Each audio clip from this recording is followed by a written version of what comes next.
As we mark Veterans Day, we thought this would be a good opportunity to meet the spiritual leader of our Catholic military personnel. Recently, Archbishop Timothy Broglio visited the Diocese of Springfield to speak at a local Legatus meeting. The head of the Archdiocese for Military Services took the time to talk with Reel to Reel's Peggy about his ministry to those who serve and protect our nation. Archbishop Timothy Broglio has by far the youngest and largest geographic archdiocese in the United States. The borders of his flock stretch all over the world. Archbishop Broglio shepherds a lot of people, including many young service people. We're almost in a certain sense caretakers, but we really serve people who come from somewhere into our going somewhere. But during the time that they are in the military or that they're in a VA hospital, we try to offer them the best pastoral care we can. The Archbishop, whose headquarters are in Washington, D.C., says they serve about 1.8 million people worldwide.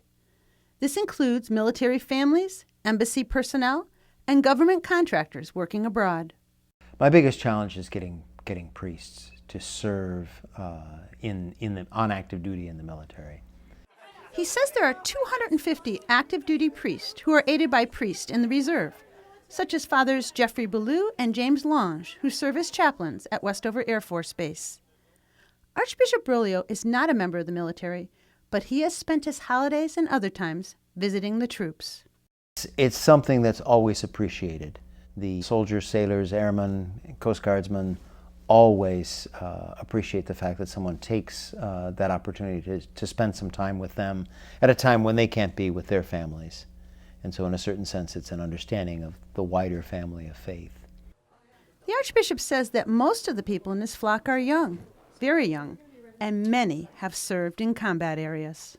The experience of being in combat does ask an individual, what are the fundamental values in my life? What is it that I'm looking for? What is my relationship with Almighty God? And I think it's important to have someone there to help him or her in those moments respond to those questions, to guide them. He says that chaplains try to minister to the many needs of a very diverse flock. He acknowledged that suicide is a tremendous concern in the military. He says it is caused usually by economic difficulties or relationship problems. The chaplains try to alleviate these concerns. They try to educate people. They try to remind them that no matter how grave the situation is, there can always be a solution. Archbishop Broglio says that everyone can play a part in the work of his archdiocese, especially by praying for the men and women in the service. He also says that we should have an open heart and a listening ear for all of them. When someone returns from a deployment, let that person tell his or her story. Look about and see if there's some way that you can help them with your expertise. A comforting presence can make a difference, and that is what Archbishop Broglio and his chaplains try to provide. I remember once my very early experience going to the Veterans Hospital in Washington and being taken to a room of a big strapping Marine who was so affected by PTSD that he couldn't talk. He just held my hand, and I tried to comfort him, not knowing really how much was getting through. Archbishop Broglio says that in his ministry, his visits with the troops truly stand out. One of the most moving moments was washing the feet of soldiers in Iraq, in Baghdad, in 2009.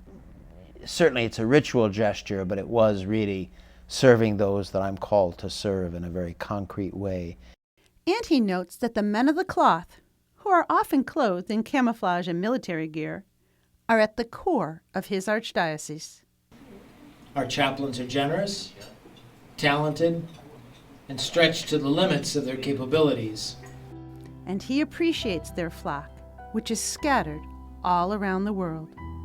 For me, the most moving thing has been the people I'm privileged to serve. They are men and women dedicated to their country, they're dedicated to their service, and they're dedicated to each other. And Archbishop Broglio says that his archdiocese has an annual budget of $5.1 million that is funded primarily by donations. It is, he notes, worth every penny to help those who protect our freedom. For Real to Real, I'm Peggy Weber. And I understand that the members of Legatus gave Archbishop Broglio a special camouflage vestment that was sewn by the Visitation Sisters in Tyringham.